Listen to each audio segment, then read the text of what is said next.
चलिए आज हम लोग 10th क्लास के सबसे महत्वपूर्ण क्वेश्चन पढ़ने जा रहे हैं। ठीक है, यह 2022 में भी क्वेश्चन पूछा था, 2017 में पूछा था। और यहाँ सूत्र ज्ञात करना है समबाहु त्रिभुज के ऊंचाई के बारे में। समबाहु त्रिभुज की भुजा दिया हुआ है 2a और उसके ऊंचाई हमको ज्ञात करना है। चलिए ज्ञात करते हैं।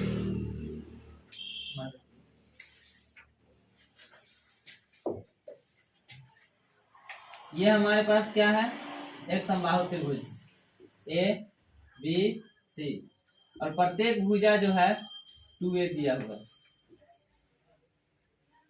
समबाहु त्रिभुज किसको कहते हैं? जिस त्रिभुज का सभी भुजाएं आपस में बराबर हो समबाहु त्रिभुज कहलाते हैं।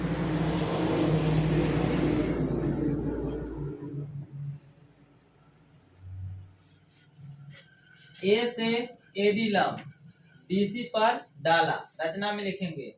इस क्वेश्चन को बनाने के क्रम में क्या लिखेंगे? हल लिखेंगे पहले क्वेश्चन नंबर देकर, और यहाँ लिखेंगे माना कि त्रिभुज ए बी सी एक समबाहु त्रिभुज है जिसके प्रत्येक भुजा 2a है। हमने लिख लिया। अब इसके बाद रचना में लिखेंगे, क्योंकि बिना रचना के आप एडी का मान नहीं निकाल सकते, इसलिए आपको रचना करना ही पड़ेगा। कीजिए रचना। रचना में क्या करेंगे? रचना कोई भारी नहीं है। रचना में क्या करेंगे देख लीजिए। त्रिभुज ए बी सी के शीर्ष ए से एडी लंब बीसी पर डाला। ए बी सी के ए सी शीर्ष जो है उससे हमको एडी लंब बीडी पर डाल देते हैं। देख लीजिए।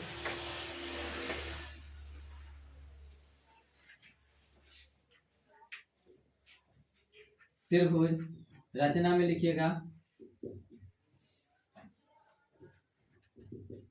त्रिभुज ए बी सी के शीर्ष ए से ए डी लंब बीसी पर डाला, जहां बिंदु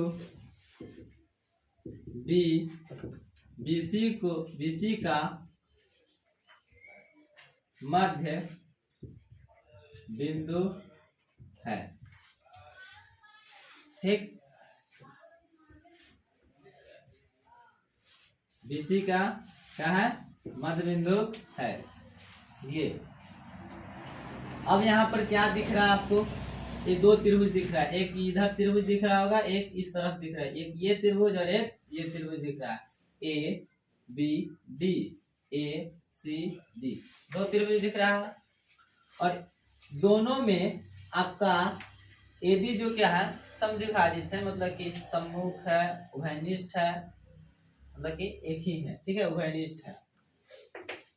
अब हम लोग निकालते हैं।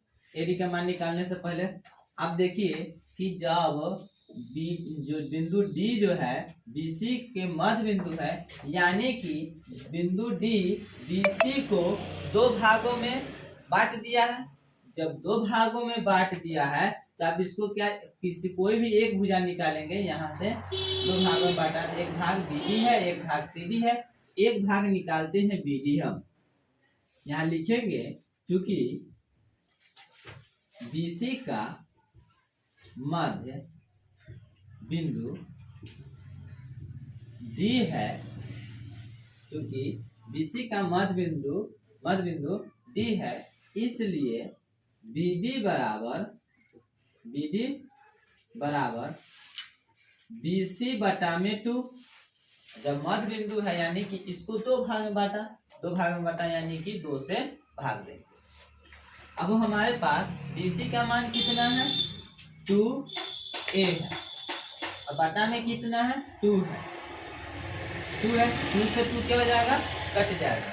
जब 2 से 2 कट जाएगा तो हमारे पास आया कितना? a आया। और BD का मान हमारे पास क्या हो गया, A हो गया।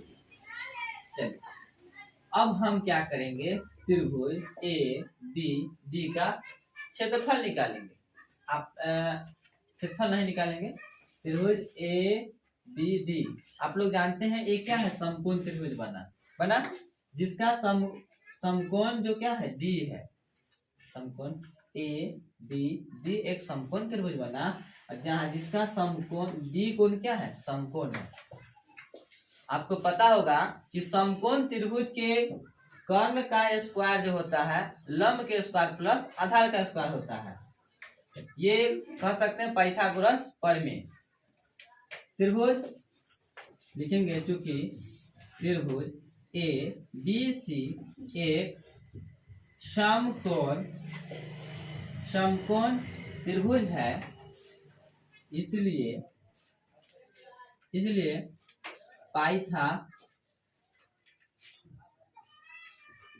पाइथागोरस प्रमेय से, पाइथागोरस प्रमेय क्या है आपका, पाइथागोरस प्रमेय कहता है कर्ण के स्क्वायर बराबर लंब के स्क्वायर प्लस आधार का स्क्वायर। यानी कि कर्ण हमारे पास क्या है, याद रखिएगा ये हमारे पास जहां बिंदु इस लिख देते हैं ABD एक समकोण त्रिभुज है, जहां एंगल D समकोण है, बराबर समकोण। ABD एक समकोण त्रिभुज है जहां D कोण समकोण है। तब जानते हैं कि समकोण के सामने वाला भुजा जो होती है वो क्या होते हैं, कर्ण होते हैं। तो ये हुआ हमारे पास कर्ण, और जिस भुजा पर लंब पड़ता है वो हमारा क्या हो जाता है, ये तो हमारे पास कर्ण है और ये हमारा आधार होता है। और जो बच गया जो लंब पड़ रहा है वो हमारा क्या होता है, ऊंचाई। जो लंब कर देते हैं लंब ही है, समझ लीजिए। तो फॉर्मूला क्या होता है कि कर्ण का स्क्वायर बराबर आधार का स्क्वायर प्लस लंब का स्क्वायर। कर्ण हमारे पास क्या है, AB है, तो AB का स्क्वायर बराबर आधार क्या है, BD है, तो BD का स्क्वायर। अच्छा बोलिए लंब क्या है हमारे पास, AD है, AD का स्क्वायर। अब जानते हैं AB का मान कितना दिया हुआ है, 2A दिया हुआ है, तो 2A का स्क्वायर बराबर ये हमारा BD है। अब BD का मान हमने क्या निकाला, देखिए हमने क्या निकाला, BD का मान A का स्क्वायर प्लस AD है, AD का मान ही नहीं है तो AD के स्क्वायर को AD स्क्वायर। चलिए हमारे पास क्या है, 2A का स्क्वायर बराबर A square plus AD square. इधर लिखते हैं 2 का स्क्वायर 4, A का square A square plus A का स्क्वायर बराबर है, यहाँ बराबर जाएगा A का square A square plus AD square.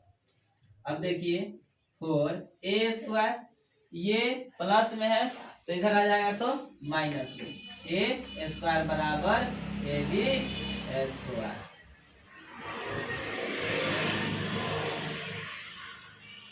चार A स्क्वायर में से एक A स्क्वायर घटेगा तो कितना होगा, 3। यहाँ लिखेंगे 3A स्क्वायर बराबर AD स्क्वायर। इधर स्क्वायर है, जब बराबर की इस तरफ से स्क्वायर हटेगा तो बराबर की इस तरफ क्या होगा, वर्गमूल लगेगा। ठीक, क्या जाएगा, √3A स्क्वायर बराबर AD। क्या जाएगा, हमारे पास √3 का वर्गमूल नहीं होता है, इसलिए हमारे पास क्या जाएगा, √3। A स्क्वायर का वर्गमूल होता है A, तो यहाँ लिखेंगे A बराबर AD। हमको ज्ञात करने के लिए क्या कहा है, सिद्ध करने के लिए त्रिभुज के प्रत्येक शीर्ष लंब के लंबाई यानी कि उसके AD के मान पूछा है। AD के मान पूछा है, हमने AD का मान निकाल लिया, कितना आया, √A। √3a। याद रखिएगा, समबाहु त्रिभुज के ऊंचाई क्या होता है? √3a होता है। ये हमारा निकल गया आपका, यहाँ लिखेंगे प्रूफ। अगर ये वीडियो अच्छी लगी हो तो Deepak classes Vaishali channel, YouTube channel को आप सब्सक्राइब कीजिए, लाइक कीजिए, शेयर कीजिए उस बच्चों को जिसको इस प्रकार के क्वेश्चन समझने में दिक्कत होती है। इस प्रकार के हर समय आपको वीडियो लेकर आएंगे एग्जाम तक। बहुत महत्वपूर्ण क्वेश्चन आपको इस चैनल पर आपको मिलेगा, जो आपको एग्जाम की दृष्टि से सबसे महत्वपूर्ण होगा। आज के लिए इतना ही, धन्यवाद।